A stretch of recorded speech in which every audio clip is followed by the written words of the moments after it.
বিগত ১.৫ দশক ধরেই ঈদের সিনেমা মানেই শাকিব খান। ব্যতিক্রম হবে না এবারও। নতুন পরিচালক মেহেদী হাসান হৃদয়ের বরবাদ নিয়ে হাজির হবেন শাকিব খান। সঙ্গে আছেন প্রিয়তমা খ্যাত অভিনেত্রী ইধিকা পাল।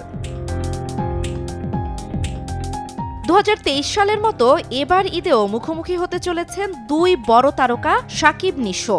এবারের ঈদুল ফিতরের তালিকায় আছে আফরান নিশোর দাগি, যেখানে নিশোর সঙ্গে আবারও দেখা যাবে তমা মির্জাকে। নিশো তমার সঙ্গে এই সিনেমায় থাকছেন সুনেরা বিনতে কামালও। এদিকে প্রেক্ষাগৃহ কাঁপাতে গত বছর থেকেই প্রস্তুত এম রাহিম পরিচালিত সিনেমা জঙ্গলি।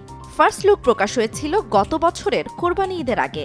দর্শকের মাঝে বেশ আগ্রহ থাকলেও নানা জটিলতায় মুক্তি পায়নি সিনেমাটি। তাই এবারের ঈদ সিনেমার তালিকায় রয়েছে সিয়াম আহমেদ, শবনম বুবলি ও প্রার্থনা ফারদিন দিঘি অভিনীত এই সিনেমাও। জাজ মাল্টিমিডিয়ার সিনেমা জিন 3ও থাকছে এবার ঈদে। এর আগে সিনেমাটির 2 কিস্তি মুক্তি পেয়েছে। এবার তৃতীয় কিস্তিতে থাকছেন সজল ও নুসরাত ফারিয়া।